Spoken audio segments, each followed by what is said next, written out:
everyone and welcome.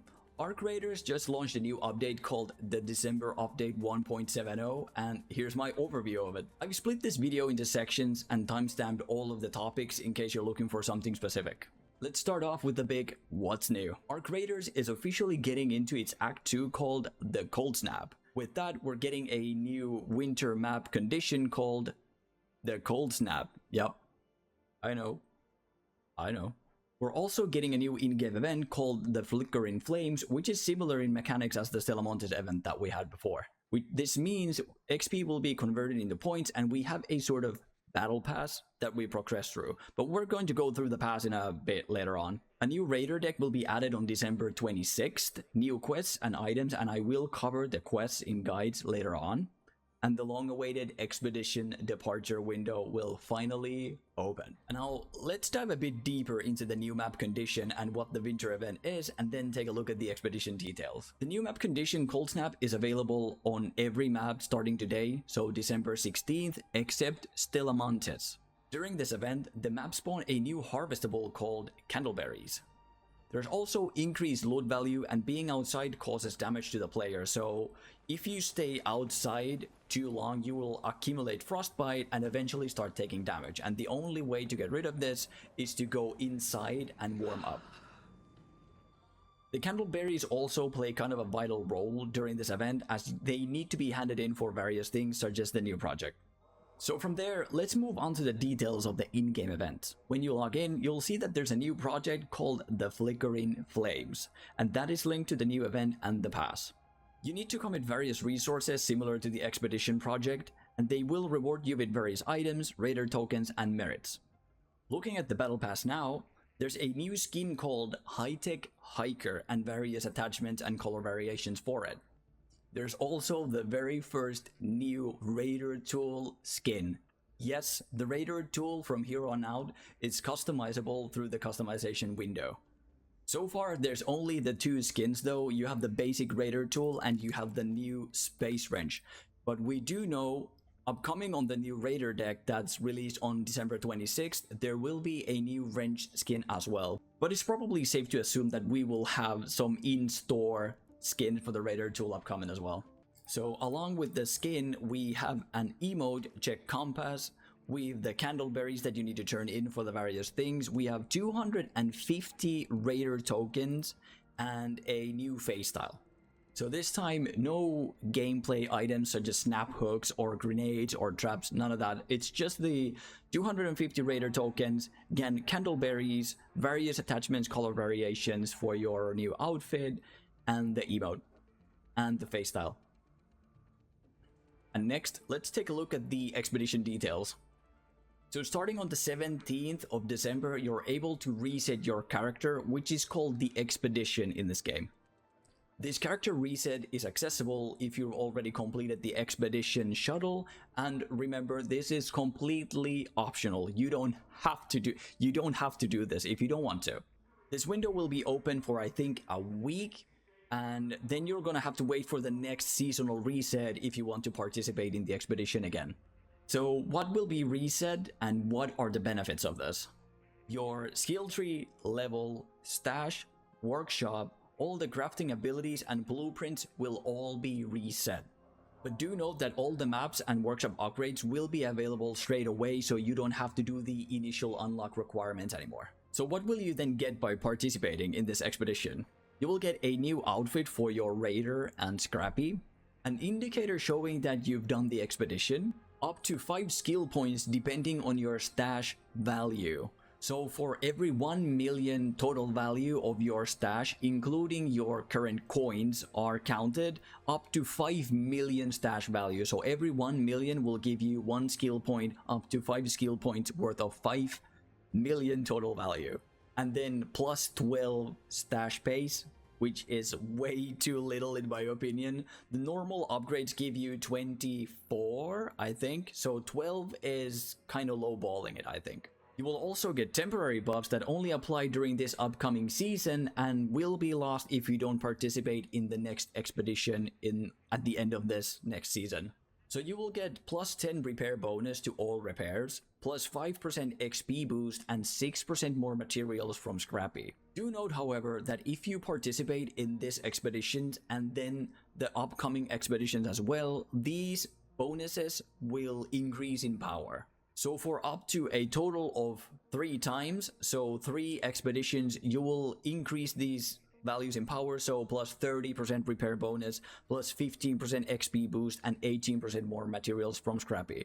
But if you don't participate in the next one, you'll just lose them. And again, this is completely optional and is meant for the more like hardcore players in the community, so do not feel pressured to take part in this expedition unless you really want to. And then next up, patch notes. I'm not going to go through all of them as there are so many fixes, but rather the ones that I find are the highlights of the bunch. I will leave a link to the patch notes in the description if you do want to look at the full patch notes yourself. Firstly, let's take a look at the patch highlights according to the Arc Raider team themselves. They've added a reset functionality to the skill tree. This is big news, especially if you're not going to take part in the upcoming expedition, because obviously your character will be reset, so you will be able to build your skill tree entirely new. But for players that don't choose to participate, you can now just reset. But each skill point, I think, costs 5,000 coins, so be prepared to pay like a heavy sum if you're completely overhauling your skill tree. They added an option for toggle aiming, which is also something that's been highly requested by the community. Wallet now has a credit soft cap, so you can now only have 800 cred before you have to spend them on the Raider deck, but do note, however, that if you did have more than this, the amount wasn't reset. They added various holiday consumables such as the fireworks and firecrackers. The Aphelion blueprint was moved from the Matriarch to Stellamontes. So a lot of people were struggling to get this blueprint, as there would always be someone faster to loot the Matriarch core whenever it was destroyed. So I think this is a good change, even though Stellamontes is a PvP haven, but still a solid good change. They added the Raider tool customization, as we just talked about, and reworked the Stellamontes spawn so you no longer spawn next to other players. Thank God. And then next up, my highlights from the notes. The Bettina got a big buff, the magazine size increased by 2, and the durability burn has been decreased by 60%, which is a massive change. The base reload speed was also increased by 10%, but the durability burn here is very welcome, as previously you could only shoot through 12 entire magazines of the gun, and now it's 26 magazines, which is, as you can probably tell, you can shoot twice as much with the same gun, so you don't have to bring a secondary anymore, really. The Rattler's base magazine size was also increased by 2 to bring its PvP performance closer to Stitcher and Kettle. The Shredder is now a lot deadlier. All knockbacks applied by weapons were reduced, so it's no longer a pushover, because you could literally shoot it with a heavy ammo gun and it would flip over. Its navigation was improved, so it no longer would get stuck as much, and it's faster and turns aggressive faster. The health of the Shredder's head was increased, so it can no longer be shot off, and that would sometimes lead to weird behavior on the Shredder's part. And the amount of breakable parts were also increased. I'm excited to see how it blows up this time. No idea what this is. These changes were much needed, as the Shredder didn't really pose a threat, as long as you just knew how to maneuver around it.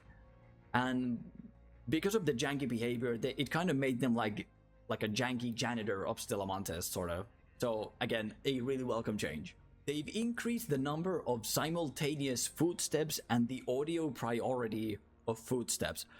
Personally, a really good change. So hopefully now there will no longer be scenarios where players would just sneak up on you during like critical moments, and then their footstep audio wasn't played because another audio was played with a higher priority, or there simply was so many footsteps going that they just didn't play. They removed the infamous mom audio from the Cantina ambient sound. Now, I personally wasn't aware of this before I read this in the patch notes, but yeah, I think this is a good change. The security lockers now spawn dynamically across all maps instead of being statically placed. Another super welcome change, because you would only see that like whenever I came across a security locker, it was already looted because they had a static place and people would just rush them. The electromagnetic storm lightning strikes now sometimes leave behind a valuable item. Super interested what this is about. If it's just like a volcanic rock that spawns, then I don't know, who cares, but they like excited. I can't wait to see what they are. The Blue Gate has received a new map condition called the Locked Gate. I've no idea what this is, but again, super excited to see that.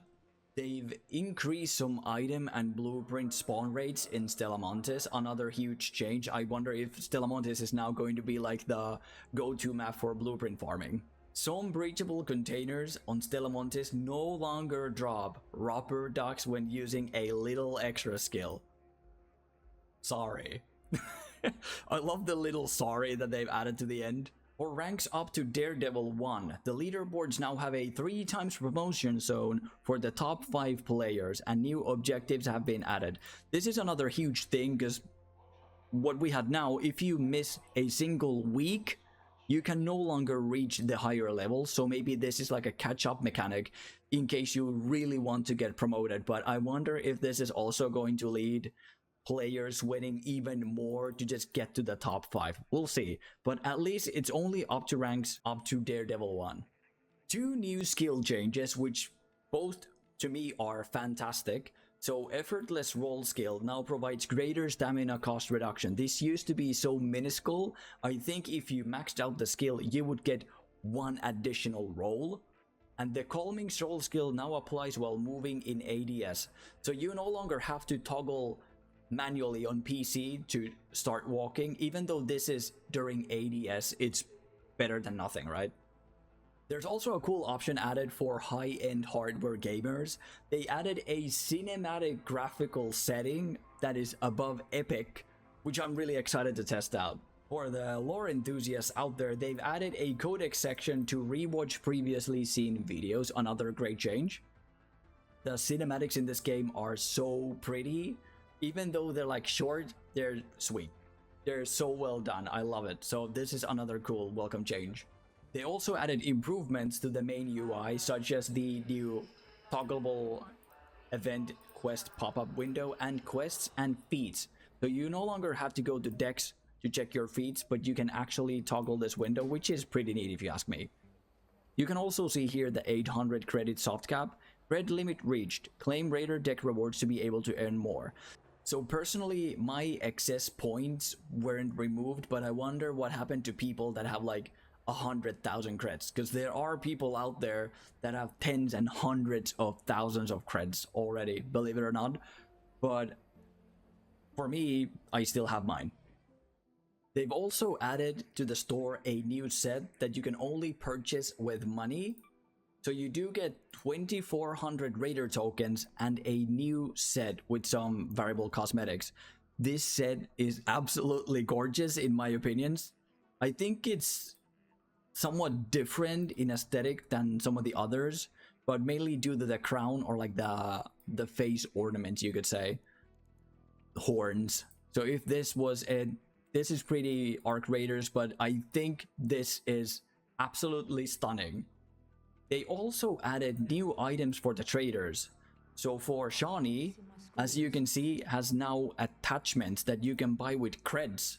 So there's also another reason for creds now. It's not just Raider decks. So if you've completed your Raider deck, these were pretty much wasted. But now you can buy better attachments and healing items. You can also buy the new Fireworks box, which is exciting. A Raider hatch key. Tion Wen also has a new attachment. I don't think the padded stock was in sale previously. But yeah, mainly Shawnee. Shawnee now sells things for creds. They've increased loot value in epic keycard rooms to better reflect their rarity. So sometimes you would use a epic keycard and the room wouldn't necessarily be like fully empty, but the loot in them was not worth it. Because you were super excited, you got an epic key and you were like so pumped to go see what you get, and the only things you end up with is like metal parts, fabric, and plastic parts. I don't know. I think this is a welcome change. So whenever you do get a epic key card, you know you're in for a good time. This one to me is probably the most interesting in a funny way. Playing an instrument now applies the vibing status effect to nearby players. So they recently released a short video where a raider is playing a guitar. So we have a flute and a guitar. I'm just waiting for the deployable drum set here. Please add it. So whenever you do play the instrument, the players nearby will get vibing status effect. I wonder what this is. Is this like bonus XP? Is this some sort of stamina buff? What is this? I'm excited to see this. I want to go in and play some guitar for people. And finally, fix for rubber ducks not being able to be placed into the trinket slot on an augment. So finally, the rubber ducks are actually considered a trinket. Well done. So that's it for the patch notes. Let me know down below what you think of these and what you're most excited for. Personally, I'm the most excited for the vibing status effect that you can apply to nearby players by playing instruments. Super stoked to see what that is about. And also, let me know if you're going to take part in the expedition or not. Because I've heard so many different opinions, people going to apply, people not going to apply. So if you're a hardcore gamer, if you're not a hardcore gamer, I'm really excited to hear, are you going to take part or not? And lastly, as this is a sort of reset time for the Arc Raiders community, I do want to host a giveaway. So if we get 100 new subscribers, so to a total of 150 subs, I will give away 1 key to Arc Raiders. So make sure you comment something down below to participate, as I will be choosing the winners from the comments of this video. As always, I hope you enjoyed this overview, and as always, I'll see you in the next one. So thank you so much for watching.